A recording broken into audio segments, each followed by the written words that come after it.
আমার স্বামী যখন মারা গেল তখন আমার 6টা বাচ্চা ছিল। তাদের লালন পালন করতে গিয়ে আমাকে অনেক পরিশ্রম করতে হয়, কিন্তু তাও আমি তাদের পেট ভরাতে পারতাম না। আমি যদিও এখন যুবতী, গ্রামের বড় মণ্ডল বাবু বলতেন তোমার বাচ্চাদের আমি অবলম্বন হয়ে যাব, কিন্তু রোজ রাতে তোমাকে আমার কাছে আসতে হবে। আমি কিছুদিন মণ্ডল বাবুর কথা শুনেছিলাম, আর আমি যখন তার প্রাসাদে গেলাম তখন একটা এমন রহস্য খুলল যে আমার পায়ের তলা থেকে যেন মাটি সরে গেল। বন্ধুরা, আমার বরের 2টা মাত্র শখ ছিল বাচ্চার জন্ম দেওয়া, আর দ্বিতীয়ত ভালো ভালো খাবার খাওয়া। বিয়ের পর কয়েক বছরের মধ্যে আমাদের 4টা বাচ্চার জন্ম নিয়ে নিল। এরপরে আরও 2টা বাচ্চার মা হয়ে গেলাম। এখন আমার মোট 6টা বাচ্চা। আমার বয়স কম ছিল যখন আমার বিয়ে হয়েছিল। আমার বড় ঘরে কখনো কোনো জিনিসের অভাব হতে দেয়নি। এই ব্যাপারটা আমি একটু অবাক হতাম যে এত টাকা পয়সা কোথা থেকে আসে। অন্যের জমিতে কাজ করত সে, আমাদের নিজেদের জমিও ছিল না। যখন 6 নম্বর সন্তান আমার পেটের মধ্যে ছিল তখনই আমার স্বামী এই দুনিয়া থেকে চলে গেল। তার মৃত্যু কখন হয়েছিল কেউ জানত না, শুধুমাত্র তাকে মৃত অবস্থায় পাওয়া যায়, কিন্তু তাকে কেউ প্রাণে মারেনি। পুলিশের আন্দাজ ছিল যে বোধহয় তার হার্ট অ্যাটাক হয়েছিল। আমরা গ্রামে থাকতাম, আর গ্রামে কারো বিয়ে সম্পর্কে খুব বেশি জ্ঞানও ছিল না। আমার বর এই দুনিয়া থেকে চলে গেল। আমি ভীষণ উদাস ছিলাম, কিন্তু 6টা বাচ্চার সাথে আমার টিকে থাকা খুব মুশকিল হয়ে গিয়েছিল, কেননা সঙ্গ দেওয়ার মতো কেউ ছিল না। খুব খারাপ অবস্থা দেখে নিয়েছিলাম। বাচ্চাদের জন্য খাবার মতো কিছু ছিল না। আমি রাস্তায় রাস্তায় ঘুরছিলাম।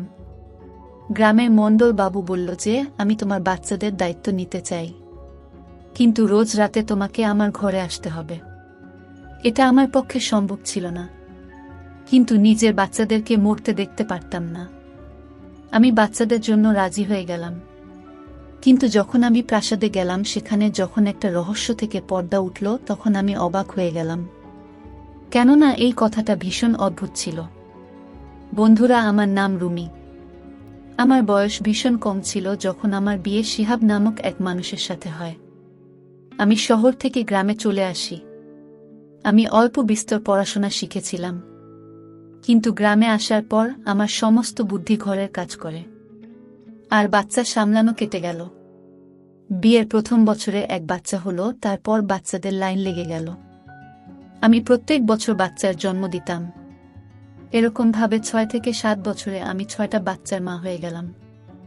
আমার স্বামী বড় অদ্ভুত ধরনের মানুষ ছিল। সে একটা ছোট চাকরি করত, কিন্তু ঘরে অনেক বেশি টাকা পয়সা নিয়ে আসত।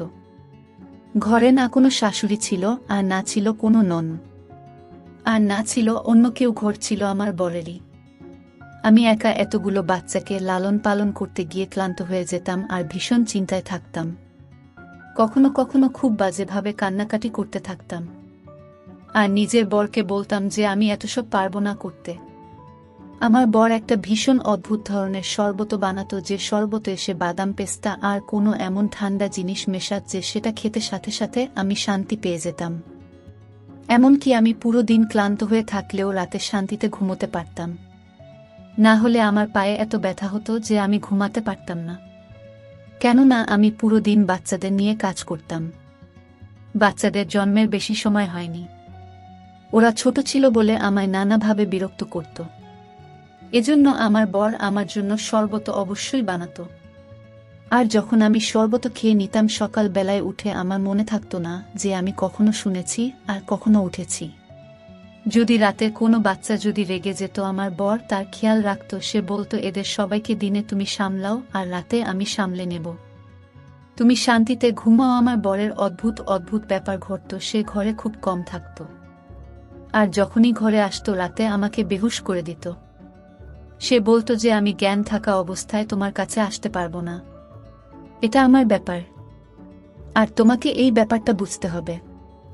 আমি তার সব কথা মেনে নিতাম, কারণ সে আমার ভীষণ খেয়াল রাখত। তাই তার খুশিতেই আমার শান্তি ছিল। আমার জীবনে আমার রাতগুলো ভালোই কাটত, আর আমি খুব শান্তিতে ঘুমিয়ে থাকতাম। আল্লাহ আমাকে 6 বাচ্চাও দিল, কিন্তু আমার বরকে দেখে তেমন মনে হতো না যে সে 6 বাচ্চার বাবা। যখন কিনা সুন্দরী তো আমিও ছিলাম, আর দেখতে বাজে লাগতো না। কিন্তু জানতাম আমি অনেক দুর্বল হয়ে যাচ্ছিলাম। বাচ্চার জন্ম দেওয়া কোনো সহজ কাজ তো নয়। আমার বড় ঘরে অনেক ভালো ভালো জিনিস নিয়ে আসতো। সে আমাকে ভালোভাবে খাওয়াতো। সারা রাত বাচ্চাদের সামনে আমার ঘুমটা পুরো করে দিত, কিন্তু তার মানে খুব একটা ভালো ছিল না। ওর কাছে তো নিজের জমিও ছিল না, অন্যের জমি দেখাশোনা করত সে। তাহলে এত টাকা পয়সা না জানি কোথা থেকে আনতো। যা চাইতাম তাই এনে দিত, সাথে সাথে বাচ্চাদের জন্য খুব ভালো বাবাও ছিল। সে এমন ছিল না যে একটা বাচ্চার জামাকাপড় অন্য বাচ্চাকে পরিয়ে দিতাম। যখনই বাচ্চার জন্ম নিত তাদের জন্য সমস্ত কিছু নতুন বানাতাম। গ্রামের লোকেরা আমায় বলতো, তোমার বর তোমাকে খুব ভালো অবস্থায় রেখেছে। আমি প্রথমে বিয়েটা করতে চাইনি, কিন্তু এখন আমি সত্যিই বুঝতে পারি যে আমি সৌভাগ্যবতী। আমার খুশিতে আগুন লাগানো হলো যখন একদিন আমি খবর পেলাম আমার বর অজ্ঞান অবস্থায় পাওয়া গেছে। তাকে নিয়ে যাওয়া হয়েছে হাসপাতালে। তারপর দ্বিতীয় খবরটা আমার প্রাণ বের করে দিয়েছিল। যখন ডাক্তারের কাছে তাকে নিয়ে যাওয়া হচ্ছিল তখন সে রাস্তার মধ্যে নিজের শেষ নিঃশ্বাস ত্যাগ করল। সেই সময় আমার পেটে আমার বাচ্চা ছিল। আমি ভীষণ কেঁদেছিলাম, ভীষণ ছটফট করছিলাম। আমার বরকে ছাড়া বাচ্চাদের কি করে সামলাবো, এই চিন্তাটাই সবার আগে মাথার মধ্যে আসলো। আমার বড় ঘরে কিছু পয়সা রেখে দিয়েছিল, যেটা তার কবরে খরচা হয়ে গেল। কিছু দূরের আত্মীয় স্বজন ছিল, কিন্তু কেউ আমাদের নিজেদের ঘরে নিয়ে যেতে রাজি ছিল না, আর না কেউ আমাদের সাহায্য দিতে চেয়েছিল। যদি সমস্ত আত্মীয় স্বজন মাসে কিছু কিছু পয়সাও দিত তাহলে আমাদের কোনোভাবে সংসার চলে যেত, কিন্তু কেউ এই ব্যাপারটাই এগিয়ে আসেনি। সবাই এটাই বলছিল যে 6টা বাচ্চা খরচা কে তুলবে, এদের সবাইকে কেউ লালন পালন করতে পারবে না, আর 6টা বাচ্চার মা কে বিয়ে বা কে করবে। আমাদের এখানে যখন কোনো মহিলা এভাবে বিধবা হতো তাদেরকে একটাই উপদেশ দেয়া হতো যে তুমি দ্বিতীয় বিয়ে করে নাও, যাতে তোমার বাচ্চাদের পালন করার মতো কাউকে তুমি পেয়ে যাও। কোন পাগল হবে যে একটা এরকম মহিলাকে বিয়ে করতে চাইবে যার সাথে 6টা বাচ্চা ছিল, আর তার মধ্যে আবার 4টা মেয়ে ছিল। আমি রেগে গিয়ে সব আত্মীয়দের অনেক কথা শুনিয়ে দিলাম, আর বললাম কোনো দরকার নেই আমার কাউকে, মানে আমি নিজের বাচ্চাদের নিজেই পালন করব। তোমরা যেতে পারো, তোমাদের সম্পর্কের মানুষটা তো এই দুনিয়া থেকে চলে গেছে। তার মৃত্যু উপলক্ষে রান্না করা খাবারও শেষ হয়ে গিয়েছিল। এখন কেন এখানে বসে আছো? সব লোকেরা আমাকে অনেক কথা শোনালো আর বলল, আমরা তো তোমার লাভ নিয়ে ভাবছিলাম, কিন্তু তুমি ভালো যোগ্যই না। আমি বললাম, বেরিয়ে যাও ঘর থেকে, কারো দরকার নেই। বাড়িতে কিছু পয়সা পড়েছিল, প্রথমেই তা ব্যবহার হয়ে গেল। এরপর বাড়ির কিছু জিনিসপত্র বিক্রি করতে লাগলাম, আর এখন তো শুধুমাত্র একটা গরু থেকে গিয়েছিল যারা দুধ আমার বাচ্চারা খেত, কিন্তু গরুকে খাওয়ানোর মতো কিছুই ছিল না, যার জন্য দুধও পাচ্ছিলাম না, সেটাও তাই বিক্রি করে দিলাম। তারপর 2 মাস ওই পয়সা দিয়ে কোনো রকম চললাম, কিন্তু এরপরে আবার টাকা পয়সার অভাব হতে লাগলো। বাচ্চারা খিদের জ্বালায় চেঁচাতে লাগলো। তাদের মন ভোলানোর জন্য তাদেরকে ক্ষেতের দিকে নিয়ে গেলাম। গ্রামে আর কিছুই ছিল না। জমির কাছে একটা গাছ দাঁড়িয়েছিল যাতে ছোট ছোট ফল লেগেছিল। আমার বাচ্চারা সেগুলো খেয়ে নিজের পেট ভরাতে লাগলো। যখন আমাদেরকে একজন লোক দেখে নিল, আমি ওই লোকটাকে জানতাম, সে আমাদের পাড়ার মণ্ডল বাবু। যখন এই দৃশ্য দেখল তখন আমাদের কাছে আসলো, বাচ্চাদের অবস্থা দেখে ভীষণ চিন্তায় পড়ে গেল। বলতে লাগলো, তুমি শিহাবের বউ যে কিছুদিন আগে মারা গেল? আমি বললাম, হ্যাঁ, আমি তার স্ত্রী। আর এই সমস্ত বাচ্চা কিভাবে চালাচ্ছ? তখন আমি তাকে সমস্ত কথা বললাম, যে সবকিছু শেষ হয়ে গেল। বাড়িতে শেষ একটা গরু ছিল, তাকেও বিক্রি করে দিলাম। বাচ্চারা খিদে যন্ত্রণায় ছটফট করতে লাগলো, এজন্য তাদেরকে এখানে নিয়ে আসলাম। সে বাচ্চাদেরকে গাড়িতে বসিয়ে নিল, আমাকেও গাড়িতে বসতে বলল, আর তোমাদের বাড়িতে ছেড়ে দিয়ে আসি। বাড়িতে যখন আমাদের ছাড়তে আসলো তখন আমার হাতে এসে কিছু পয়সা দিলে আমি ভীষণ খুশি হলাম যে মণ্ডলবাবু আমার অবস্থা বুঝতে পেরেছে। আমি বললাম যে চা খেয়ে যান। বাচ্চারা বাইরে খেলছিল আর আমি চা বানাতে লাগলাম। মণ্ডলবাবুর জন্য চা বানিয়ে আনলাম। চা দেওয়ার সময় আমার হাত ধরে নিল। আমি নিজের হাত সরিয়ে নিলাম। বললাম, মণ্ডলবাবু, এটা আপনি কি করছেন? সে বলতে লাগলো, তুমি ভেবেছ যে তুমি কি করছো আর কি করবে, এতগুলো বাচ্চার পেট কিভাবে চালাবে, যা পয়সা আমি দিয়েছি ওটা দুদিন পরে শেষ হয়ে যাবে।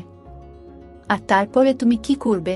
আমি বললাম, আল্লাহ সব দেখছেন, যেভাবে আপনাকে উনি পাঠিয়ে দিয়েছেন আমার কাছে, এরকমভাবে অন্য কাউকে আমার কাছে ঠিক পাঠিয়ে দেবেন। এই দুনিয়ায় কেউ না খেয়ে থাকে না, কিছু না কিছু করে নেব।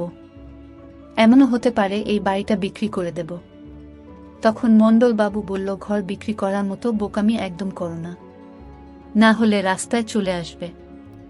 আমার কাছে তোমার জন্য কাজ আছে। আমি মনের মধ্যে ভাবতে লাগলাম যে মণ্ডলবাবুর তো অনেক বড় প্রাসাদ আছে, বোধহয় প্রাসাদেই আমাকে কোনো কাজ দেবে, তাহলে আমি আমার বাচ্চাদের পেট চালিয়ে নিতে পারবো। আমার বড় মেয়েটা এতটা বড় হয়ে গেছে, যদি আমি ঘরেতে নাও থাকি ও নিজের বাকি ভাই বোনদেরকে সামলে নেবে। এমনিতেও তার সময়ের আগেই বড় হওয়ার দরকারও ছিল, কেন তাদের বাঁচছিল না? আমি সঙ্গে সঙ্গে মণ্ডলবাবুকে বললাম যে আপনি আমাকে যা কাজ বলবে আমি সেটাই করব। সে বলল, রাতের বেলা প্রাসাদে চলে এসো। আমি জিজ্ঞাসা করলাম, রাতের বেলা কোনো? এটা ভেবে আমি একটু চিন্তায় পড়ে গেলাম যে রাত্রে আমাকে কেন ডাকছে। তখন উনি বললেন, রাত্রিবেলা 9টার পর চলে এসো, আর প্রাসাদের সামনে দিয়ে আসবে না, পিছনের দরজা দিয়ে এসো। এবার আমি এতটাও বোকা ছিলাম না যে সে সমস্ত কথা বুঝতে পারবো না। আমি বুঝতে পেরে গিয়েছিলাম যে প্রাসাদের মণ্ডলবাবু আমাকে পিছনের দরজা দিয়ে এত রাত্রে কেন ডেকেছিল। সে চলে গেল, আর আমি সে সব চিন্তাতেই পড়ে রইলাম। যে পয়সা মণ্ডলবাবু দিয়েছিল সেটা মুদিখানার দোকানে আগেকার হিসাবের জন্য কেটে নেওয়া হলো, আর শুধুমাত্র এটুকুই খাবার দিল যতটুকু আমরা একবার মাত্র খেতে পারব। তাছাড়া সে অন্য কিছু দিতে রাজি ছিল না। সে বলল, আমাদের পয়সা কয়েক মাস পরে তুমি দিয়েছ, এবার আমি দ্বিতীয়বার তোমায় ধার একদমই দেব না, না হলে না জানি আবার বলে কখন তুমি শোধ করতে পারবে। 9টা বাজতে আর একটুখানি বাকি ছিল। কি করব আর কি করব না কিছুই বুঝতে পারছিলাম না। আমার বর সবসময় আমাকে ভালোভাবে খাইয়ে এসেছে, ভালোভাবে ভালো ভালো জামা কাপড় পরিয়েছে, কখনো কোনোভাবেই বাজে জীবন আমাদেরকে সে দেয়নি। আমার সে ভীষণ খেয়াল রাখত। কিন্তু এখন আমি কি করব? কালকের জন্য ঘরে খাবারের কোনো ব্যবস্থা নেই। আমি পড়াশোনা জানতাম, কিন্তু এতটুকু পড়াশোনা কোনো কাজে লাগবে? আর এতগুলো বাচ্চাকে ছেড়ে যদি আমি চাকরি করতে যেতাম, তাহলে আমি কি চাকরি করতে পারতাম? কারো বাড়িতে কাজ করে নিতাম। কিন্তু এখানে তো সবাই গরিব, শুধুমাত্র মণ্ডলবাবু ছাড়া। মণ্ডলবাবু আমাকে চাকরের কাজ দিতে পারে, কিন্তু সে আমাকে চাকরের কাজ দিচ্ছে না, দিতে চাই না। এই ভেবে হৃদয়ে পাথর রেখে দিলাম, বাচ্চাদের ঘুম পাড়িয়ে দিলাম, আর বড় মেয়েকে বললাম সবাই খেয়াল রাখতে, আর বললাম আমি আসছি। ঘর থেকে কালো চাদর গায়ে দিয়ে বেরোলাম আর প্রাসাদের পেছনের দরজা দিয়ে ঢুকলাম, কারণ সেখানে যেন কেউ চোর ভেবে ধরে না নেয়। 20 মিনিট হয়ে গেল, ওখানে কেউ আসে না। তারপরে আমি বললাম, আমি এ সমস্ত করতে চাই না, আমি আমার মৃত স্বামীকে কোনোভাবে ঠকানোর কাজ করতে চাই না। এই জন্য সেখান থেকে আমি যেতে লাগলাম। কেউ আমাকে ধরে থামিয়ে দিল।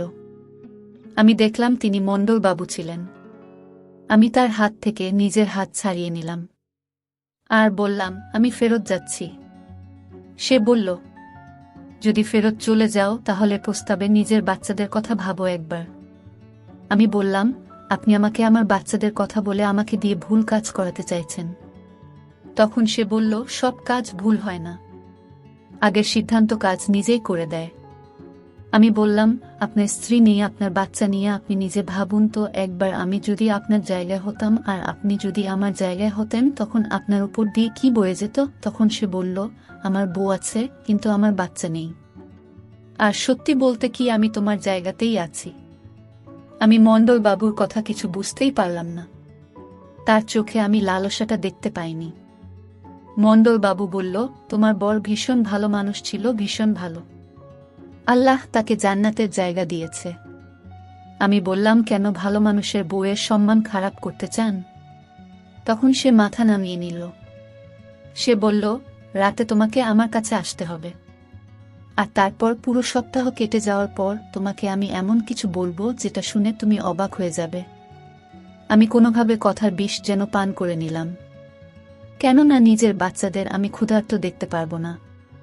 মণ্ডলবাবু আমার বাড়িতে রেশন দিয়ে গেল, আর ঘরে যা যা জিনিস কম ছিল সেটা ও নিয়ে আসলো। বাচ্চাদের জন্য নতুন কাপড় এনে দিল। সে আমার বাচ্চাদের ভীষণ ভালোবাসে ও তার এসব করার কোনো দরকার ছিল না। তারপর আমি একটা খবর শুনলাম, তা হচ্ছে মণ্ডলবাবুর বউ তাকে ছেড়ে চলে গেছে। আমি ভাবলাম যে বোধহয় আমার ব্যাপার এসে জানতে পেরে গেছে, কিন্তু এই কথাটা তো গ্রামে কয়েক মাস ধরে রটে গেছে যে মণ্ডলবাবু তার থেকে তালাক চেয়েছে। এই বিষয়টা কিছুতেই বোঝা যাচ্ছিল না, আর এর কোনো সমাধানও বের হচ্ছিল না। তাদের দুজনের কোনো বাচ্চাও ছিল না, এজন্য তারা আলাদা হয়ে যাওয়াটাই ঠিক মনে করেছিল। আমি 1 সপ্তাহ ধরে মণ্ডলবাবুর জন্য রোজ রাতে তার প্রাসাদে যেতাম, কিন্তু সে আমাকে 3-4 দিন ধরে ডাকেনি। আমি নিজেও ধন্যবাদ জানিয়েছিলাম, কারণ এরকম জীবন আমি বাঁচতে চাইনি। আমি ভীষণ মজবুত ছিলাম, কিন্তু তারপর সে আবার এক রাতে আমাকে ডাকল, আর এবার এসে আমাকে প্রাসাদে অতিথি রুমে নিয়ে যাওয়ার পরিবর্তে সোজা প্রাসাদের ভিতরে নিয়ে গেল। আমি এটা ভেবে অবাক হয়ে গেলাম যে সে কি কোনো বিষয়ে কাউকে ভয় করে না। যদি প্রাসাদের কোনো চাকর দেখে বা তার বউ যদি দেখে প্রশ্ন করে। আমার মনে হতো প্রাসাদে কেউ নেই, আমাকে সে ঘরে নিয়ে আসলো, যেটা ভীষণ সুন্দর ঘর ছিল। এমন মনে হচ্ছিল যেন এখানে সমস্ত জিনিস নতুন। তারপর সে আমাকে আরো সামনে একটা ঘর দেখালো, যেটা বাচ্চাদের জন্য সাজানো ছিল। সে আমাকে নিজের প্রাসাদ কেন দেখাচ্ছিল আমি কিছু বুঝতে পারছিলাম না। তারপর সে আবার আমাকে ফেরত ওই ঘরে নিয়ে আসলো, আমাকে নিজের সামনে বসলো, আর আমার হাত ধরল। সে এমনভাবে আমার হাত ধরল যেন সে আমাকে ভীষণ ভালোবাসে। কিন্তু সে আমাকে কি করে ভালোবাসতে পারে যে আমাকে নিজের প্রয়োজনের জন্য ব্যবহার করছে বা আমার অসুবিধার সুযোগ নিচ্ছে? সে আমাকে এমন একটা কথা বলল যেটা শুনে আমি অবাক হয়ে গেলাম। সে বলল, আমি আমার বউকে তালাক দিয়ে দিয়েছি, তোমার বর কখনো তোমার বর ছিল না, আমি ছিলাম তোমার বর। আমি বাধ্য ছিলাম যে আমাকে ওই লোকটার সাথে তোমাকে রাখতে হয়েছিল। তোমার মনে পড়ছে কি যে তোমার প্রত্যেকটা রাতে তোমাকে শরবত খাইয়ে দিত যাতে তুমি খুব শান্তি করে ঘুমাতে পারো। এভাবেই আমি তোমার কাছে যেতাম। এই যতগুলো বাচ্চা তুমি দেখছো যে সমস্ত বাচ্চা আমার, কেননা আমার বউ আমাকে কোনোদিন বাচ্চা দিতে পারত না। আমার বউ যদি জানতে পারত যে আমার আরও একটা বউ আছে আর তার বাচ্চাও আছে, তাহলে তোমাকে প্রাণে মেরে ফেলত। তার বংশের লোকেরা ও ভীষণ সাংঘাতিক, এজন্য আমাকে এই সমস্ত নাটক করতে হয়েছে। তোমার বর আমি, আর এই সমস্ত বাচ্চা আমার। সিহাব আত্মহত্যা করেছিল, কেননা সে রকম জীবনের সাথে থাকতে থাকতে বিরক্ত হয়ে গিয়েছিল। তার কথা হলো সে কাউকে ধোঁকা দিতে পারবে না। ওই বাচ্চাগুলোকে বাবা বলতো, সে ভীষণ চিন্তা করত, এজন্য সে আত্মহত্যা করে নিল যাতে সে রাস্তা থেকে সরে যায়। সে আমায় বিশ্বস্ত চাকর ছিল, আমি তার উপকার কোনোদিন ভুলব না। সে তোমাকে নিজের ঘরে রেখেছিল, আর আমার মান সম্মানের কোনো রকম ক্ষতি হতে দেয়নি। আমি এটা শুনে অবাক হয়ে গেলাম, কেননা আমার বর ঠিক এগুলোই করত আমার সাথে। সবসময় রাতে আমার বর আমাকে ঘুম পাড়িয়ে দিত। আমি বললাম যে যদি এমনটা হয়ে থাকে তাহলে আমার থেকে সমস্ত লুকিয়েছিল। তখন মণ্ডলবাবু বলল, আমার বউকে যতক্ষণ এই প্রাসাদ থেকে বের না করে দিই আমি তোমাকে এখানে আনতে পারতাম না। তোমার বর আত্মহত্যা করে নিয়েছিল, এই জন্য আমাকে আরও 21 সপ্তাহ তালাক হওয়া পর্যন্ত সময় কাটাতে হতো। কেউ সন্দেহ না করে যে তুমি আমার বউ, এই প্রাসাদ আর এই সব কিছু তোমার, আমার বাচ্চাদের। আজ থেকে তুমি এখানেই থাকবে, এই ঘর তোমার, আর দ্বিতীয় ঘর আমি বাচ্চাদের জন্য সাজিয়েছি। বাচ্চাদের সামলাতে আয় রেখেছি, সমস্ত ব্যবস্থা হয়ে যাবে তোমার জীবনে, আর আমার শান্তি হবে। আমি বললাম যে আমার এখনো কিচ্ছু মাথায় ঢুকছে না, আমি তোমাকে কিভাবে গ্রহণ করব? আমি তোমাকে তো আপন ভাবিনি। তখন সে বলল, হ্যাঁ জানি, এতে আমি দোষী। তোমার কত সময় লাগবে তুমি নিতে পারো, কিন্তু আমি তোমাকে অনেক বেশি ভালোবাসি, কেননা তুমি আমার বাচ্চাদের মা।